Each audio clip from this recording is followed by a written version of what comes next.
ñu ngi sant yàlla bu baax di julli si sangu sangay Seydina Muhammadu Rasulillahi sallallahu alayhi wa sallam. ñu ngi nuyu képp koo xamante ne fii teew nga fi tey uy si nga xamante ne nii mooy le maire de la commune de Rufisque Nord, le professeur juriste maître Assane Kassé, si woote bu rëy nga xamante ne nii moom la ñu woo fii tey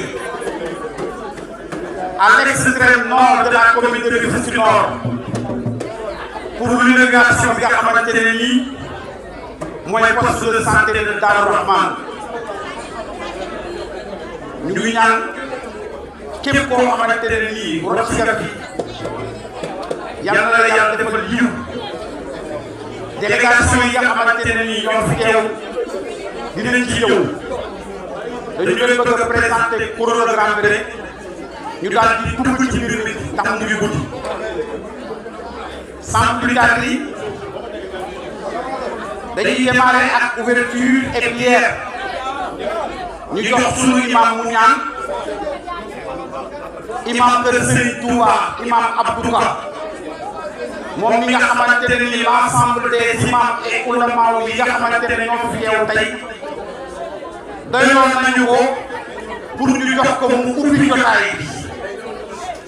bu Serigne Abdou Ka ubbee jotaay bi ba pare wax naa leen ko léegi les distingués invités yi nga xamante ne ñoo rocc ci jotaay bi dinañ ci ñëw dinañ leen présenter incha allah bu ñu paree dinañ jàll ci ki nga xamante ne mooy intervention du représentant des délégués monsieur Malam Faye. bu ñu jógee ci moom dinañ jël kàddu gi jox ko ki nga xamante ne nii mooy l'entrepreneur monsieur le maire Doudou Koné. bu ñu paree bëgg nañ jël kàddu gi jox ko ki nga xamante ne nii mooy la marraine de ce soir muy Eva Marie Coll Seck. bu ñu paree nag ñu def ko animation tuuti ñu jox le maire de la commune de Rufisque Nord. bu ñu jógee ci loolu ñu def ci les autorités administratives ici présentes daal di leen jox kàddu yi. bu ñu paree ñu doog a jàll ci li nga xamante ne nii mooy la coupure du ruban dem ci li nga xamante ne mooy visite du poste. noonu la ñu bëgg a tëralee li nga xamante ne nii mooy programme bi. léegi sans plus tarder lii mu amuli dañuy jël kàddu gi jox ko imam Abdou Ka ndax al-ulamaaw warasatul anbiyaaw kon imam Abdou Ka la ñuy jox kàddu yi mu ubbi ak ñaan ñuy ñaan ñëpp dal ñu daal di dugg ci mbir mi merci.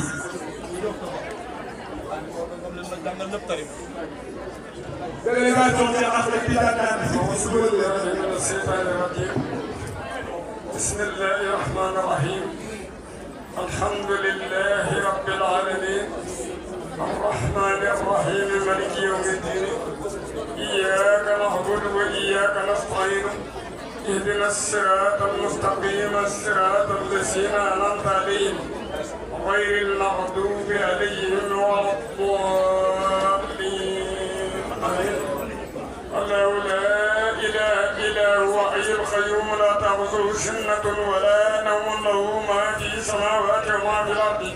من ذا الذي يشفع عنده إلا بإذنه يعلم ما بين أيديهم وما خلفهم ولا يحيطون بشيء من علمه إلا بما شاء وسع كرسيه السماوات والأرض ولا يئوده حفظهما وهو العلي العظيم. بسم الله الرحمن الرحيم إنا أنزلناه في ليلة القدر وما أدراك ما ليلة القدر ليلة القدر خير من ألف شهر تنزل الملائكة والروح فيها بإذن ربهم من كل أمر سلام هي حتى مطلع الفجر. بسم الله الرحمن الرحيم لإيلاف قريش إيلافهم رحلة الشتاء والصيف فليعبدوا رب هذا البيت الذي أطعمهم من جوع وآمنهم من خوف. بسم الله الرحمن الرحيم قل هو الله أحد الله الصمد لم يلد ولم يولد ولم يكن له كفوا أحد. بسم الله الرحمن الرحيم قل أعوذ برب الفلق من شر ما خلق ومن شر غاسق ومن شر النفاثات في العقد ومن شر حاسد إذا حسد بسم الله الرحمن الرحيم قل أعوذ برب الناس ملك الناس إله الناس من شر وسواس الخناس الذي يوسوس في صدور الناس من الجنة والناس سلام قولا من رب رحيم سلام على نوح في العالمين إنا كذلك نجزي المحسنين سلام عليكم تبتم فادخلوها خالدين سلام هي تامت ليل الفجر وسلام على المرسلين والحمد لله رب العالمين وقل جاء الحق وساق الباطل إن الباطل كان سوقا وننزل من القرآن ما هو شفاء ورحمة للمؤمنين وننزل من القرآن ما هو شفاء ورحمة للمؤمنين وننزل من القرآن ما هو شفاء ورحمة للمؤمنين يا من يروم دفع كل داء فلا تفارق من له الشفاء ودم عليه في المساء والصباح وأحسنتنا السباع وفلا بإذن ربنا وجاء المصطفى صلى عليه ربنا كمصطفى سبحان ربك رب العزة عما يصفون وسلام على المرسلين والحمد لله رب العالمين اللهم صل على سيدنا محمد الفاتح لما أغلق والخاتم لما سبق الناس بالحق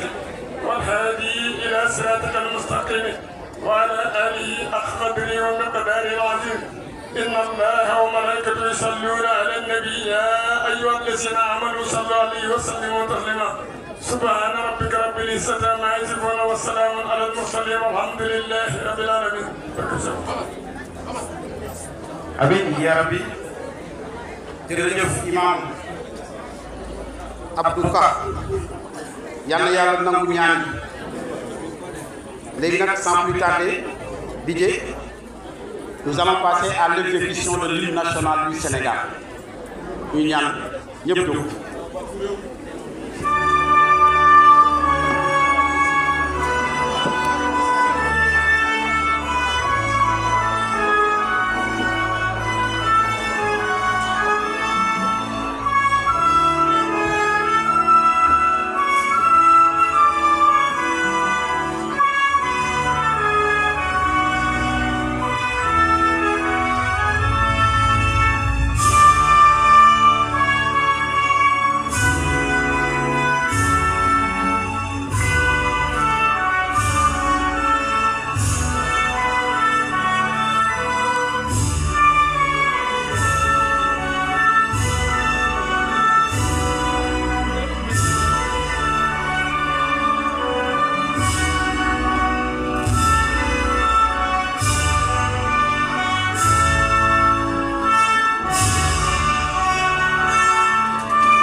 maa ngi leen di ziar bu baax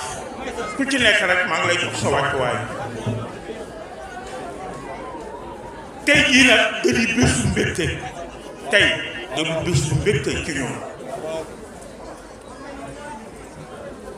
parce que teraanga ji fi ñëw tey bari na fu mu jaar mais ci loxoy Assane Kassé la ko sunu borom yàggalee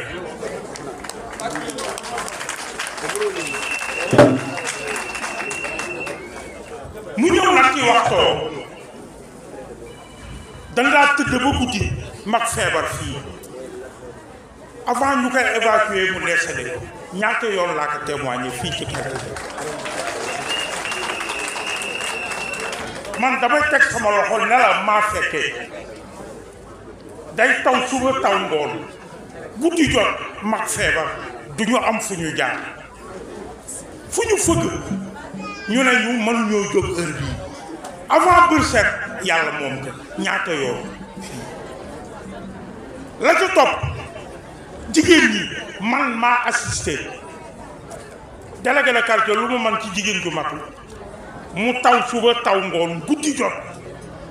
2 heures du matin ñu yella ne la kaay kii kat dafa tollu diggante amoo foo jaar ak moom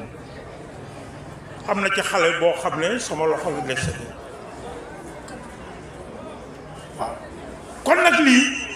mën naa toog fii di wax suba ba ngoon lu ma wax duma ci jaar lii bu ñëwee fii teraanga ju toll nii jaarale ko ci loxo Assane Kassé du mu man loolu sant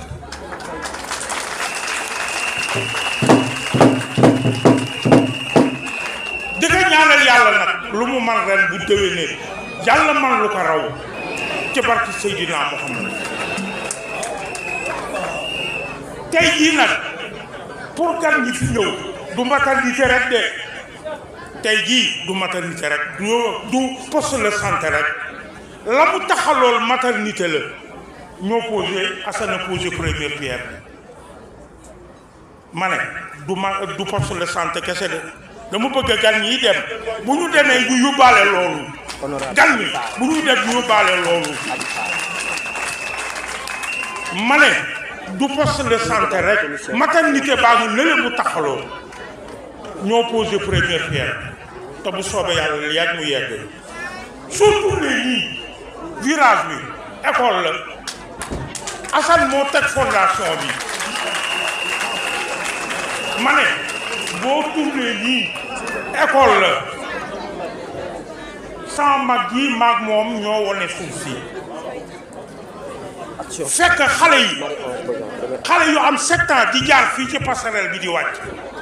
passerelle bi la ñuy jaar di wàcc ma dem bureau maag sama mag ji Abdou Ngom ñu jooytu ko nekk daal monsieur le maire sunu sët yi di wàcc fii ci passerelle bi metti na mu torop mu ne ñu dem leen toog d'ici 3 mois du soobee yàlla bu ma yàlla may li ma gënal dinaa leen tabaxal ba ma génnee dama ne maire dafa teg lii rek sama loxo mais xam naa ne man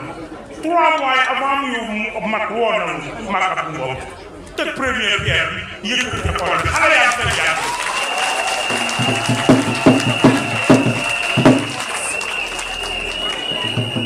ñu bëgg ci laaw pénétrante bi fi maam Omar maa ne defaroon pénétrante bi xaw a wàcc parce que xaw naa yàgg bu ma saan taw fële ci armée la ñuy wàcc di dox ñu bu ma saan taw billaahi mu yërëm ñu xool loolu xool askanam fii lu ñu teg mu jóg taxaw ci ba léegi fu la neex yaa fu la neex ko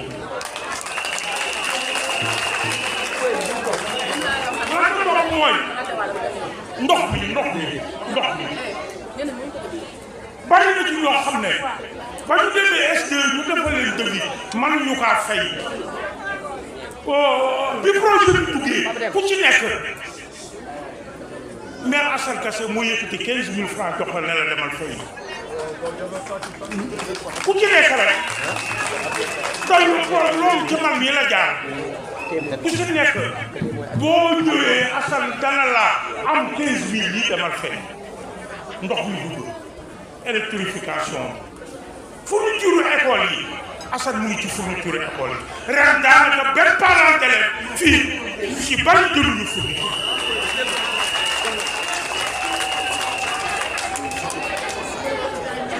xoolal man li may wax nit ki buy wax lu mu xam du ci juum parce que ñun ñoo ko dund ak moom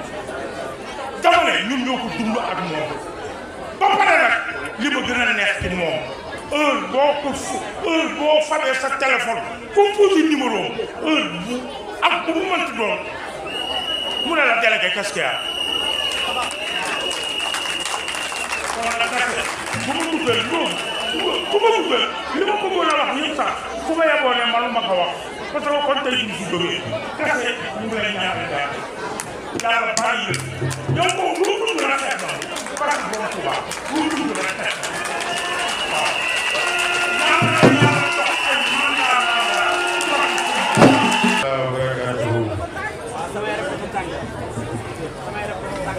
Madame la ministre Eva Marie Coll Seck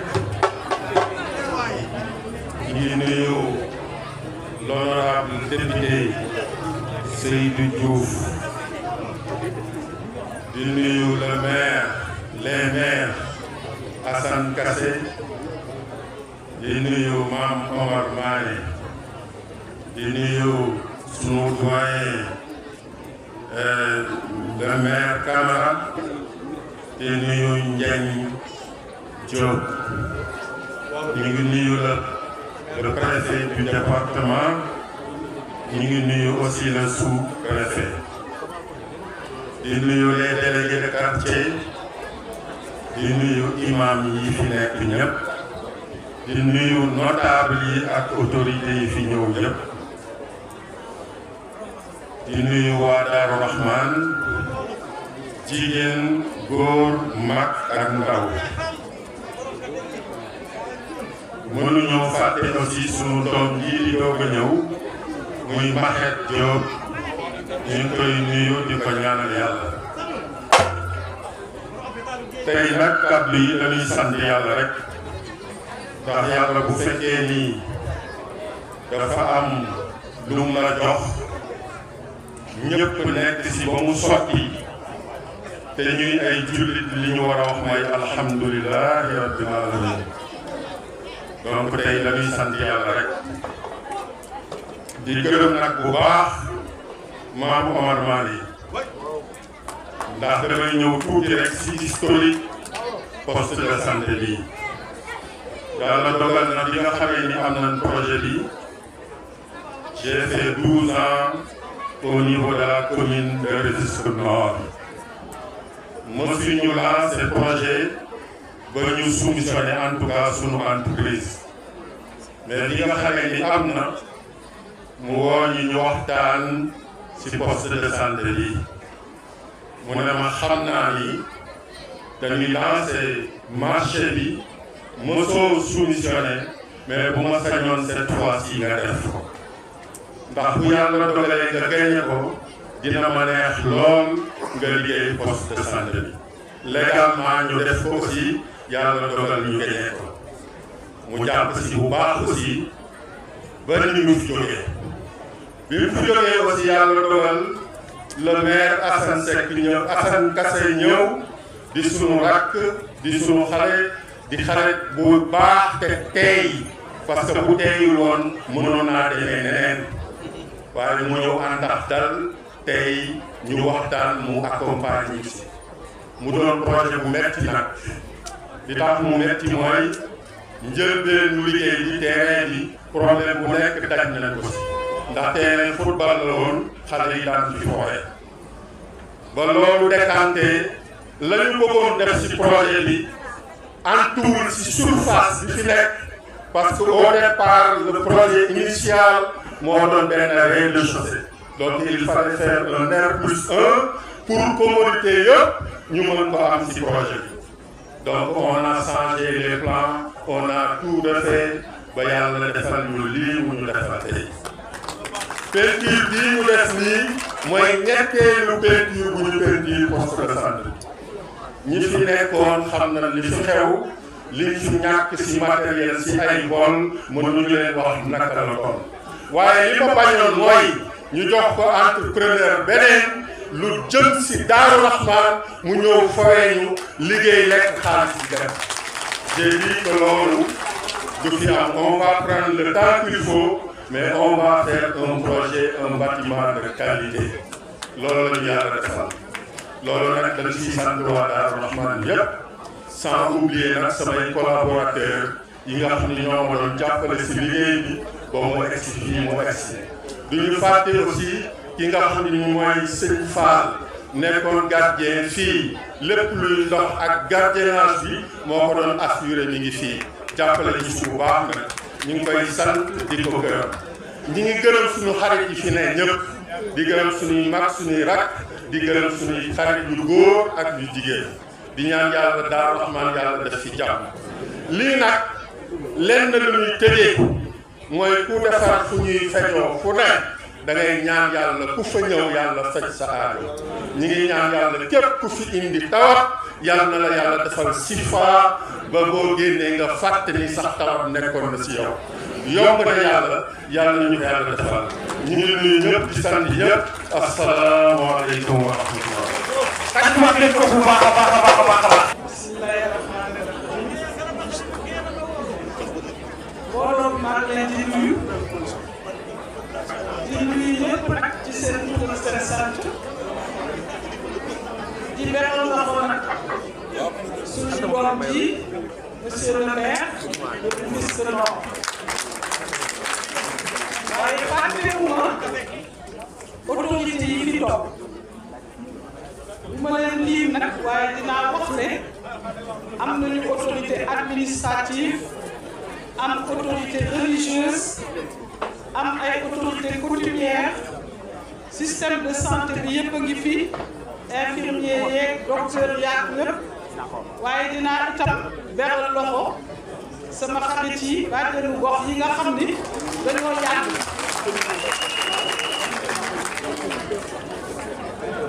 monsieur le maire ni ma ko waxee ci suñu doom ndax man mii itam yëkkati ma xaw na jafe tuuti ndax léegi nag maa ngi jëm si mag di bàyyi yenn activité yi waaye nag soo amee doom joo xam ni li ñu wax yëpp ci moom bettuma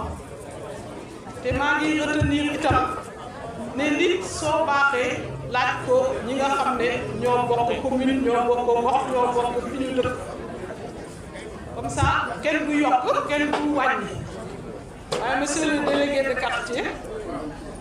wax nga yëpp maire nag li ñu teg ci mbaggam dafa nekk lu diis ñëpp a ngi espérer maire def lu rëy fi mu nekk waaye dañoo xawoon am tuuti ay soucis di wax ne maire bi dafa jeune ndax dina antan loolu ñun ne mbokk yi wax dëgg yàlla ñu koy ñaanal ndax bëggoon nañ lu mu laaj lu mu làmb mu nekk succès mu nekk ndam te li ma dégg tey kontaan naa si torop suñu waxee kii poste de santé bi waaye wax si école wax si ndox wax si électricité wax si itam ndox bi nga xam ne dafa doon inondé yëpp ñu wàññi ko wala ñu defal ko ba mu baax ñun ñii mbokk yi defe naa ne dañ siy kontaan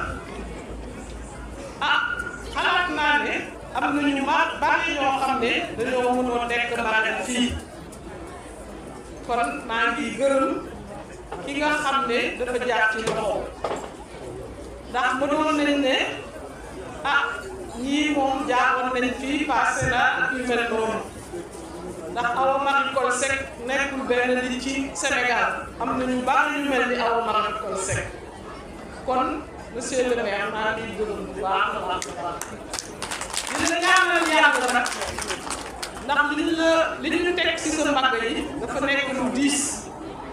kon ñun ñëpp ñu ñaanal ko soo commencé nag am ndam ci poste de santé xalaat naa ne di nga am ndam ci leneen poste de santé bi nag yéen a ko moom waa Darou Rahmane ak waa Rufisque parce que poste de santé su baaxee am succès ñëpp a fiy ñëw ñu ñaanal ko nag mu nekk poste bu santé boo xam ni niñ ko waxee rek ku fi dugg ak say feebar wala say problème sooy génn fekk nga wër waaye itam poste de santé du faj kese ñi ci nekk dañoo am yeneen liggéey yoo xam ni dañuy yeete bi nag moom defe naa ne moo ëpp lépp ndax lu ñuy wax santé dañuy wax li tax nit ñi am bonne santé wér gu yaram waaye lu tax itam muy bañ a am wér gu yaram kon fii itam dina am ñoo xam ni loolu mooy nekk seen liggéey ñuy waxtaan ak askan bi fexe ba nga xam ni xëy na ñiy ñëw sax dootuñu bari loolu la ñëpp di laaj kenn naadul nga feebar waaye xëy na nga aar sa bopp ba nga xam ne feebar du la dal waaye nag yàlla moom kenn mënul wax ne du ma feebar ndax loolu moom lañu teg ci àddina gi waaye nag ñu ñaan rek lii nekk fii poste de santé bi nekk poste de santé boo xam ne yéen ñëpp di ngeen si kontaan monsieur le maire maa ngi lay gërëm bu baax ci laaj nag askan wi ñu fexe ba nga xam ne poste de santé bi seen poste de santé lay doon ku nekk am nga si loo war a def li nga war a def nag nga def ko ndax poste de santé du rek maire boo koy toppatoo waaye askan bi yëpp moo koy moom di ko toppatoo may ñaan yàlla nag mu li ñu wax fii yëpp mu nekk loo xam ni dina mën a am ndax ñu fexe ba nga xam ne askan bi dina kontaan ci lii te mu am yeneen yu ñëw yoo xam ne dina tax waa Darou Rahmane nekk yoo xam ni wax dëgg yàlla gis naa fi ñëw naa fi gis naa ne am na yu bari yoo xam ne wax nañ ko def moom tax monsieur le maire ñaan bi moom foog ñu koy ñaan bi ñaanaat rek ndax gis naa lépp xam naa ne am na beaucoup d'enjeux mais ñi la fi jiiti woon dama leen bëgg a gërëm itam ndax bu noon nañ ne ah moo fi nekk tey na gérer ay affaire am waaye gis nga ñuy toog kon vraiment maa ngi di ñaan yàlla moom lu ñu ko ñaan te mu nekk lu baax dinañu ko defal jërëjëf. auzu billaahi mina sheytaani rajiim bismillaahi rahmaani rahiim. Monsieur le préfet de département,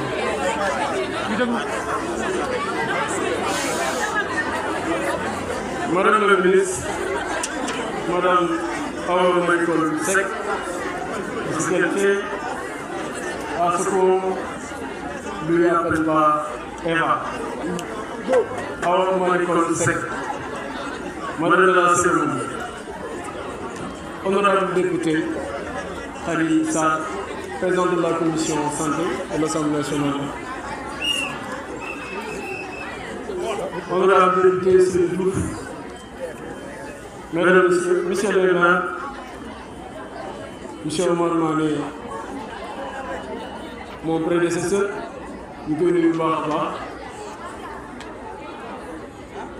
monsieur le maire Ibrahima Kamara, monsieur le maire Ndiagne Diop, on vous remercie de votre présence. C'est hier seulement qu'il est passé ici. En allant chez lui, il m'a trouvé dans l'enceinte du poste. Il m'a dit, monsieur le maire, qu'est-ce que tu fais ici jusqu'à cette heure? Il dit que je suis en train de coordonner. Il m'a dit que demain je serai là, Inch'Allah. Et il est là.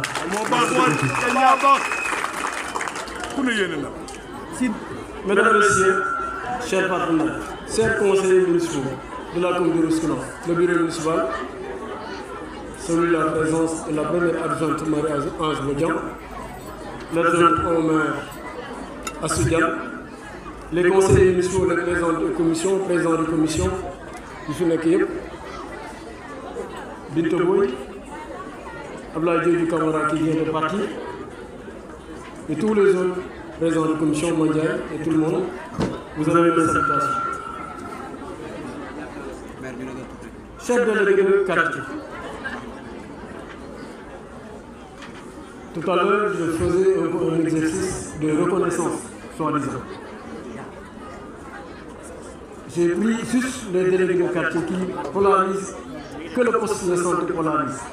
Les quartiers polarisés par le poste de santé. Darman Est, Darman Ouest, Darman Centre, la Tanche E, Mamou avec Diorgo Montagne, Mamou, Manou, Ablaye, ce sont mes papas, mais ce sont mes amis aussi, parce que c'est des partenaires. Mais ils font partie des délégués les plus dynamiques, il faut le dire, dans cette zone de l'extrême nord, comme le dit Moussafa. En tout cas, on félicite tous. Je pouvais le faire tant que vous êtes. Vous remettez à chacun une reconnaissance. Il y aura des objectifs qui est dédié à cela. Inch'Allah, on le fera. Saluer les imams. Je devais commencer par eux. Tous les imams de Darman, tous les imams de la commune de Roussillon, mais je salue la présence de l'imam de la grande mosquée de Serigne Touba, Serigne Abouka. La présence de l'imam Dieye, la présence de l'imam Fallou Sel, la présence de l'imam Abdou Sel, tous les imams qui ont été théoriques, nous les nuyu de nuyu les autorités coutumières. Je suis en train de glisser dans le Wolof. Je vais peut-être rester dans le français. On les salue tous. Si je décide de les citer ici. Je vais peut-être passer la nuit. Mais en tout cas, autant qu'ils sont, nous les saluons. On peut faire une petite discrimination positive en citant le président du Conseil national des notables Lébou, Mamadou Malick Ngom. L'arrivée de Elimane Sarr au CP. Salut la présence du maire de l'Est, notre frère Elimane Sarr au CP. xoolal ñu animation. dama jël micro.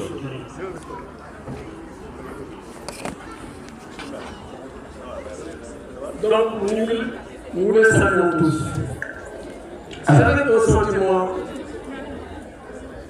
de fierté et de responsabilité que je me tiens devant vous aujourd'hui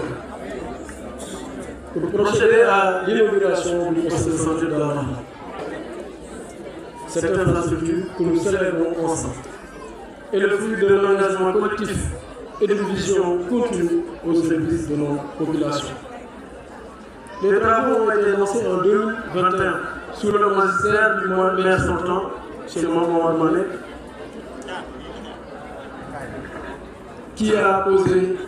les premiers jalons de la construction, donc les premières pierres de la construction de ce poste. Dès ma prise de fonction, j'ai tenu à poursuivre et à finaliser ces travaux, car il n'était plus acceptable qu'un quartier de plus de 40 000 habitants reste sans infrastructure sanitaire de proximité. Mettre en service ce poste de santé a été une priorité de mon mandat. Je savais l'urgence pour les familles, les enfants et les femmes de pouvoir accéder aux premiers soins dans leur propre quartier. Je savais aussi que c'était une attente forte, légitime, que je vous devais d'honorer. Aujourd'hui, nous offrons à Darma un outil de santé fonctionnel qui sera au cœur de la politique de prévention et de soins de nos communes. Je remercie tous nos partenaires techniques et institutionnels pour l'appui. Je félicite particulièrement l'entrepreneur pour le travail de qualité accompli structurant pour ce projet structurant. Je remercie les conseils municipaux, le bureau municipal de la commune de Rufisque de m'avoir facilité ce travail et leur soutien sans fin. Ensemble, continuons à bâtir pour soulager nos populations. Les remerciements également sont tournés particulièrement à ceux qui pouvaient ne pas faire mais qui l'ont fait, qui ont appuyé ce poste dès le départ. Nous avons tenu à équiper ce poste à hauteur de 20 millions en équipement de dernière génération. Mais à côté, on a un digne fils qui nous a dit: je sais que vous n'avez pas la possibilité d'acheter une ambulance, je vais vous en offrir une. Je veux nommer Mohamed Diop. C'est une grande fierté de parler de parcours. Dans la commune de Rufisque, si on avait 2 ou 3 personnes comme parcours, beaucoup de choses allaient avancer.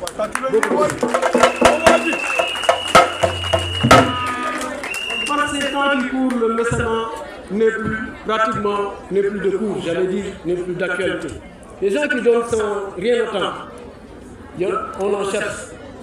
mais il sera difficile d'en trouver beaucoup comme vous. La commune de Rufisque se marque sa reconnaissance. La commune de Rufisque se marque sa très grande fierté. Nous sommes très honorés d'avoir des fils comme vous. Et nous allons continuer ensemble à bâtir cette commune, malgré les difficultés. Ce n'était pas dans le papier qui m'a été soumis, mais il fallait que j'en parle. L'entrepreneur Doudou Koné, dans le discours, on nous a dit juste lui, je félicite particulièrement l'entrepreneur Doudou Koné. Mais si on me laisse, je vais aller au-delà. Parce que pour tout le monde, beaucoup de choses peuvent être dites, beaucoup de choses pouvaient être dites, mais tout ne peut pas être dit ici. Parce que, comme pour Bakaboy, c'est quelqu'un qui appuie la communauté sans réussir. Il ne se limite pas uniquement à construire pour la commune des postes. Il ne se limite pas à accompagner la commune dans d'autres infrastructures. Vous voyez l'hôtel communal, c'est lui. Mais cette cérémonie-là, nous qui était son intervention, ça n'allait pas se tenir. Ici, avec cette belle tente, il a mis sa main à la poche pour nous accompagner. Ça, je ne pouvais pas ne pas le dire. Et il l'a fait vraiment avec le cœur. Il m'a dit, monsieur le maire, je vais vous accompagner. Je vais vous accompagner. Bon, on va essayer de débrouiller, organiser cette cérémonie. Mais je sais que comme il dit, tu as besoin de gens de main pour t'accompagner. Je remercie également tous ceux, de près ou de loin, ont participé à rendre cette cérémonie ce qu'elle est aujourd'hui. Les populations d'Armand, à travers elles, les délégués de quartier, les groupements de femmes, les Badjounugor, les relais communautaires, le poste et le vôtre. C'est votre poste, c'est le poste de Darahman, c'est le poste des populations de Darahman. Continuez à fréquenter le poste, continuez à donner vie à ce poste de santé. Je remercie particulièrement mes équipes qui n'ont mélangé aucun effort. Avant mes équipes, peut-être, je remercie le médecin-chef du district, le ministère, à travers lui le ministère de la Santé. Le poste de Darahman est en train d'être ouvert, mais il y a un autre poste qui est en train d'être fermé. Pourquoi? Parce que ça nous rappelle également nos missions de départ, l'entretien des postes de santé. Le poste de face est fermé, va être fermé, parce que c'est un état de développement très avancé qu'il ne peut plus accueillir les populations. On va fermer, mais on va reconstruire, on va répartir le poste. Je te remercie beaucoup pour l'assistance technique que tu as bien voulu mettre à notre disposition à travers la direction des infrastructures et des équipements du ministère, qui nous a permis de faciliter les fonctionnalités pour le développement de ce poste. Je remercie mes équipes. À travers elles, je vous prie, je veux que vous appuyez. Vraiment, je veux que vous applaudissez Dieu. Donc, chef de division des compétences françaises, je te remercie beaucoup de l'organisation de la coordination. Je remercie tout le comité que j'ai mis en place, mais particulièrement sa coordination. Tous ceux qui ont mis la main à la pâte, c'est-à-dire en mettant leur énergie pour que cette journée soit ce qu'elle est aujourd'hui. Mon cabinet, le chef de cabinet, le conseiller spécial et tout le monde, je les remercie tous. Et moi, je te remercie également pour la coordination. Loolu moo nekkoon kàddu yi nga xam ne waroon naa ko wax ci français wolof le franc wolof comme on disait les amis. Maintenant da ngeen may tuuti rek ma tënk ko ci wolof en 2 minutes 3 parce que bëgguma guddal préfet dafa war a jël kàddu dañu war a dagg ruban bi pour mettre un terme à cette cérémonie. Dama wax dañuy sant yàlla bu baax a baax ginnaaw bi ñu préfet du département. Nuyu le sous-préfet Babacar j'allais connaître parce que lui c'est notre référence directe parce que c'est lui le sous-préfet de l'arrondissement du Rufisque-Est. Le préfet a bien voulu lui adjoindre son adjoint pour l'énoncer de leur présence cette journée. Nous vous remercions beaucoup.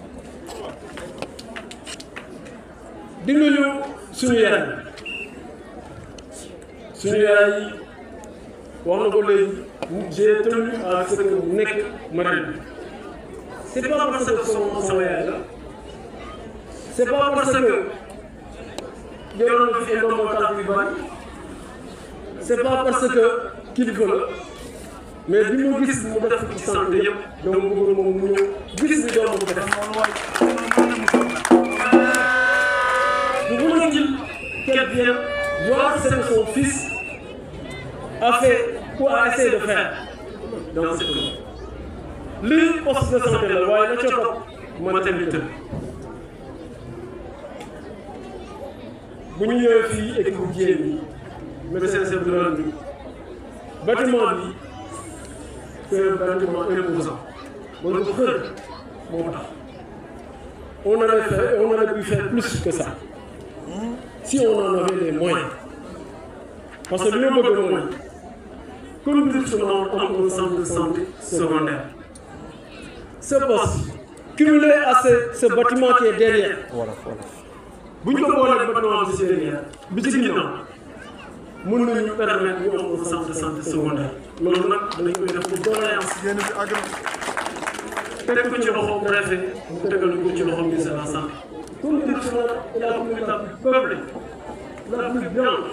qui a beaucoup plus de défis, mais en termes d'infrastructure, on est la commune la lotie. Loolu aussi c'est un cri du cœur. ñu bëri dañu wax ba démb quand le ministre de l'assainissement est passé dama doon def un cri du cœur man foofu laa toll. dama toll ci def cri du cœur parce que cette commune ne doit pas être laissée en rade. C'est pas pour du ñu xaar rek ba élection ñëw fi ñun man en tout cas en ce qui me concerne soit là pour faire des calculs politiques nekkuma ci ay calculs politiques. Moi j'ai un mandat dama ko bëgg a mener à bon terme faire des réalisations qui impacteront les populations à la charge à elles maintenant de voir le résultat et de en apprécier la valeur.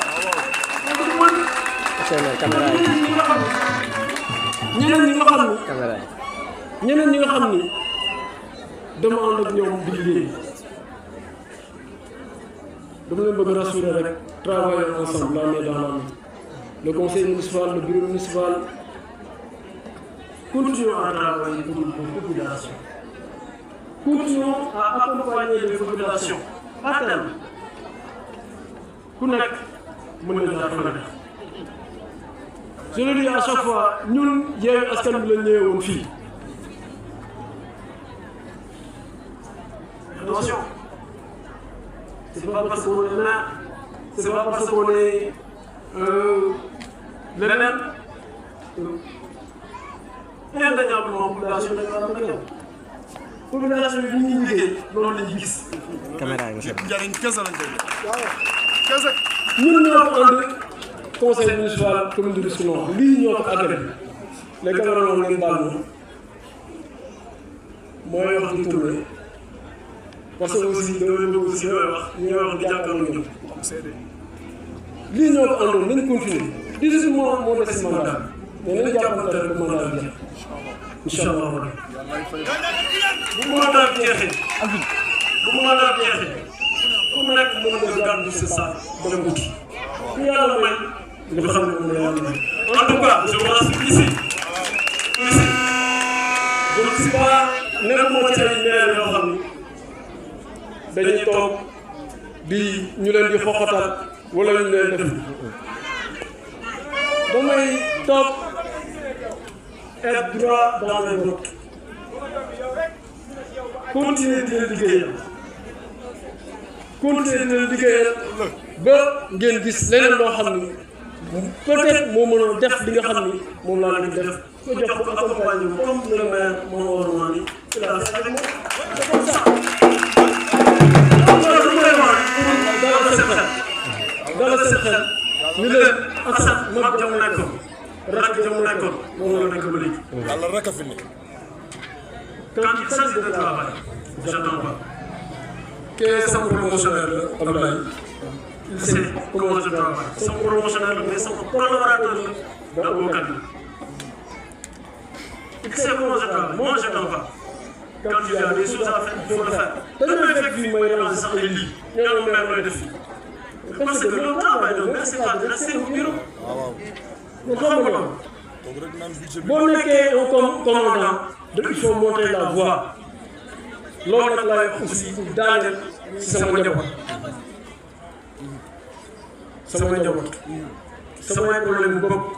moom moo koy réglé sa bopp fa ngeen nekk toog leen fi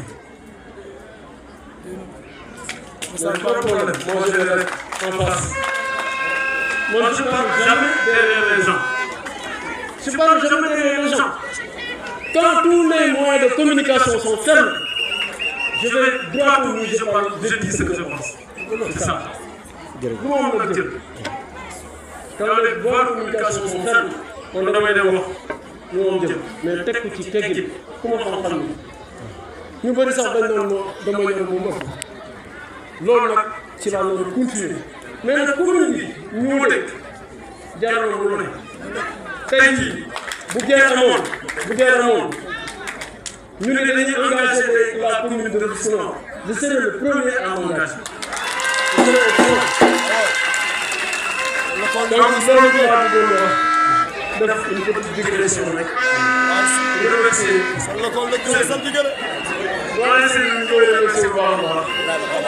Aram Diop xale bu baax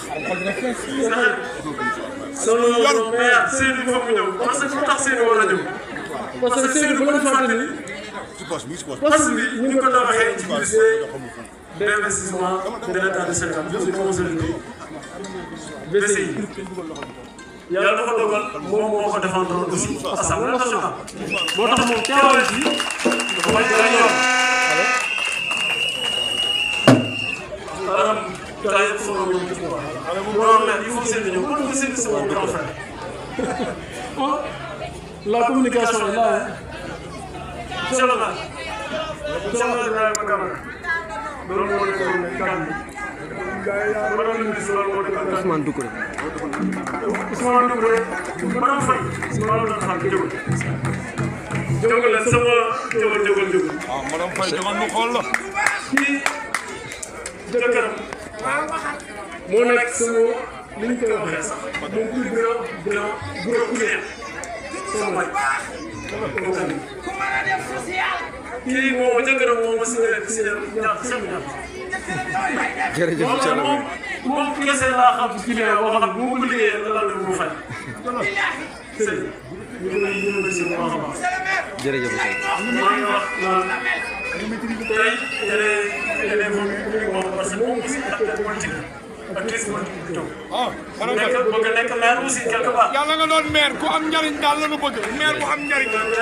waaye maire boo xam ni chaque jour mu ne budget bu mat jërëjëf balaa muy guddal bañ a gars yi ñu naan xaaral ñu téye balaa muy kii quoi balaa ñu ngi sant ñëpp di gërëm ñëpp salaamaaleykum yéen nag daf leen erreur may dàq kase mais yéen may fàttali ñëpp di ma bindoon ay këyit loolu lépp leen wax may dàq kase ñu ngi leen nuyu wax leen sant salaamaaleykum.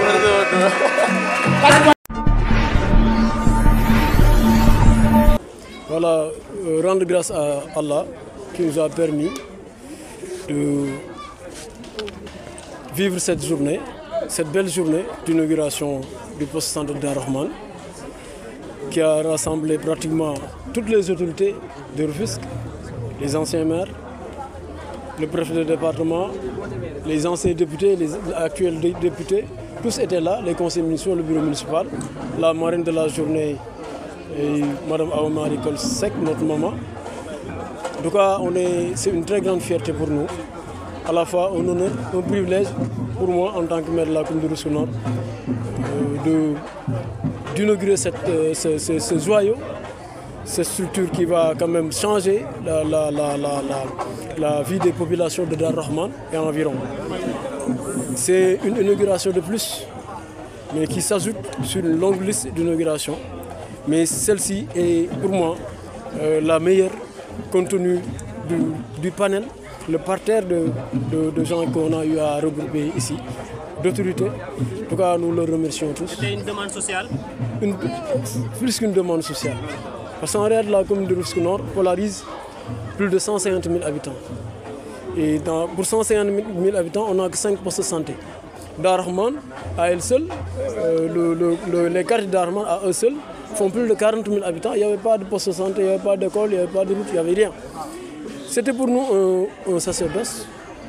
d'inaugurer ce poste-là, pour leur dire que c'est possible. Ce que vous voyez ailleurs est possible ici.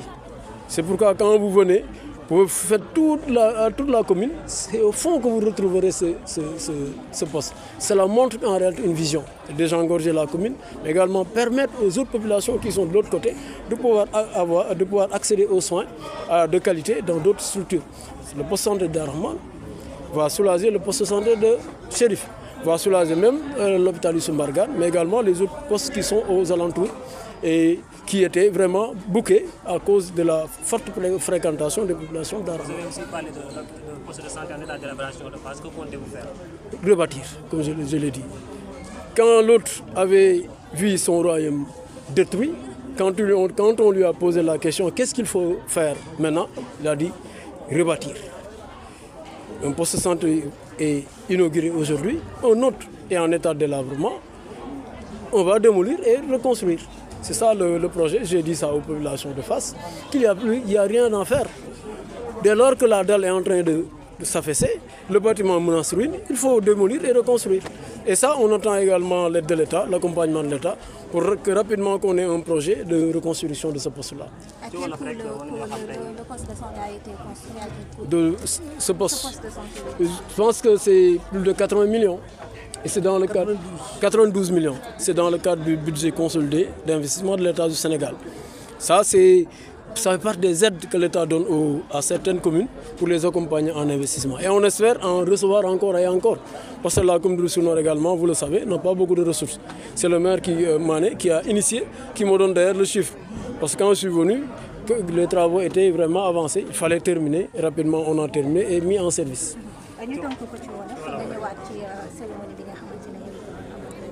Voilà, sant yàlla bu baax sant suñu ñaari waajur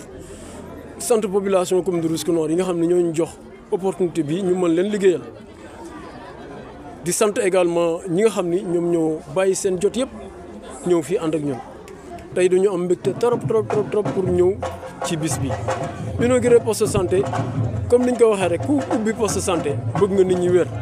donc tey c'est une grande fierté maanaam cant gu wér la ñuy sant tey. di ñaan yàlla daal poste bi mu nekk li nga xam ni mooy commencer li développement wu parti bi nga xam ni moom mooy Dar Rahman parti bu métti la woon parti boo xam ni amul woon tali amul woon école bu baax amul woon lu bari bu yàlla dogalee lii am fi dañuy sant yàlla bu baax a baax di ñaan yàlla aussi yeneen ñëwaat pour soulager leen ci seen ay difficultés. waaw li muy def seen mooy dina changer seen vie parce que boo gisee Dar Rahman poste de santé Diorga poste de santé Dangu poste santé yi nekk ci dëkk bi yëpp comme Rufisque la nekk na commune bu mag li fi yeewoo ci ay nit boo ko doon calculer mën na toll ci ay junni téeméeri nit 150 000 nit ñu ngi fi yeewoo fii ci commune de Rufisque Nord ñooñu di fi yeewoo juróomi poste santé kese lañ leen tabaxal juróomi poste santé yooyu moo doon polariser population yëpp 40 000 habitants yi nekk fii ci Dar Rahman yi poste bii ñu leen tabaxal dina permettre poste santé Diorga mu soulagé wu bu ko defee nit ñi mën a am accès ci soins yi te mu nekk ay soins de qualité donc xam naa ne dina changer seen dund dina yombal également accès aux soins aux premiers soins ñoom dina leen permettre daal ñu nekk seen nekkin gën a ñoŋ daal. loolu waaw loolu mooy àddina dañuy ubbi fii poste de santé waaye poste santé Fass toll na foo xam ne dañ ko war a daaneel ndax poste boobu bu amulee fanweeri at jege na ko poste bu am fanweeri at nag wala mu jege ko te ñu gis ni dal bi ma ngay wàcc suuf gi lu ci bari ma ngay bàyyi bi ñu jotee rapportu JM jot rapportu commission auxiliaire protection civile dañ ni bu ñu xaarati nañ ko daaneel nag li ci topp mooy ut projet tabaxaat poste bi. te incha allahu rabi dañ ci yaakaar état du Sénégal mu accompagne ci pour ñu am un projet rapidement pour mën a tabaxaat poste boobu. loolu daal di wax population Fass rek nañ ñu muñal tuuti te xam ni suñu yéene mooy poste yëpp ñu reprendre ko te incha allahu rabi liñ ci mën def dañ ko ci def li ci des incha allah ñu xaar ci ndimbalu état pour mën a àggal li ci des yëpp. ñaata ngeen taxawalee ko ci poste de santé bi ci xayma ñaata ngeen ko def. waaw toll na ci juróom-benn fukki million ak juróom-benn ak ñaar juróom-ñeent fukki million ak ñaar mooy 92 millions def nañ ko ci. loolu aussi ñu ci gërëm suñu papa ji nga xam ne moom moo commencé woon man doomam ñëw mënu ma àggalil ba pare ñëw teewee bés bi ñu ko ci sant bu baax di ko ci gërëm donc loolu mooy àddina loolu la dañuy wax les hommes passent les institutions demeurent mais lu mën a am rek ñu nekk parce que ñëpp ay mbokk lañ nekk benn vraiment ñu koy ñaanal yàlla aussi yàlla dëgëral ko dëgëral ñëpp incha allah. En français d'abord. C'est un grand honneur pour moi.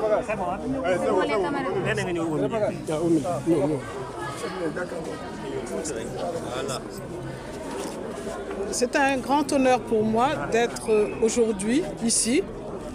à Darou Rahman à l'invitation de Monsieur le maire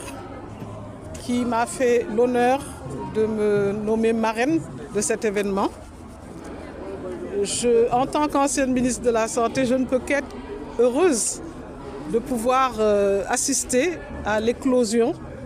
des infrastructures de santé dans une zone aussi peuplée et qui n'en avait pas. Donc c'est un bijou et je voudrais vraiment féliciter Monsieur le maire et lui dire de continuer comme ça. En tout cas, je suis là en tant que marraine, mais je suis là en tant que maman aussi et j'espère vraiment qu'il continuera avec cette ouverture d'esprit qu'il a. La présence des maires précédents, c'est une présence qui est vraiment évocatrice. Et donc, bravo Monsieur le maire, continuez dans cette lancée. Vous avez la population avec vous, puisque vous vous intéressez aux problèmes des populations de votre commune. Et c'est seulement cela qui doit être votre objectif. Donc, je suis très contente que cela se passe de cette manière. Dans votre discours, vous avez insisté sur la prévention. Un poste de santé a plusieurs vocations. La première vocation, bien sûr, les gens se disent quand je suis malade, je vais au poste de santé. Mais le poste de santé a un personnel qui est formé et qui sait ce qui est bon ou ce qui n'est pas bon pour la santé. Donc, que ce soit les médecins jusqu'au relais communautaire, jusqu'au Badianou Gor, ce sont des outils que nous avons ici et qui peuvent permettre la prévention dans la commune. Il vaut mieux prévenir que guérir, il vaut mieux ne pas être malade qu'être malade et le poste de santé a aussi ce rôle à jouer. waaw léegi dama bëggoon wax ne dama kontaan ci monsieur le maire di xale boo xam ni ñoom dañuy bañ ñu leen di wax xale ndax dañuy ne man am naa 40 ans wala am naa lii waaye man pour man ay xale lañu waaye ay xale yu am jom ay xale yoo xam ne dañoo xam li ñu bëgg suñ la nommé maire nag dafa am lu bari lu ñuy teg ci sa mbagg loolu nag da nga ko war a xam te mu nekk lu sa ëpp social muy hôpital muy jàng fi xale yi di jàngee mooy yoon mooy ndox mooy électricité yooyu yëpp soo ko mënee def sa ñi nga xam ne daal ñoo dëkk ci commune bi yow moom duñ la bàyyi duñ la fàtt kon ma koy ñaanal rek xam ne li mu def tey nekk na ci continuité yu maire bi nga xam ne daf fi nekkoon waaye mënoon na ñëw def ni ñeneen di ne comme kee moo ko commencé woon xaaral ma yàqu ko defar leneen sax uti beneen place donc loolu yëpp gis nañ ko moo tax esprit bi mu am moom la ñuy rafetlu xam ne daal ñaan yàlla mu may ko kàttanu mën a continuer li mu sumb te mu nekk loo xam ne ndam lay doon pour moom waaye ndam lay doon ci population wu commune bi la may gërëm itam population bi parce que wuy si nañ ko ñëpp a ngi fi man daal kontaan naa te maa ngi koy ñaanal daal jërëjëf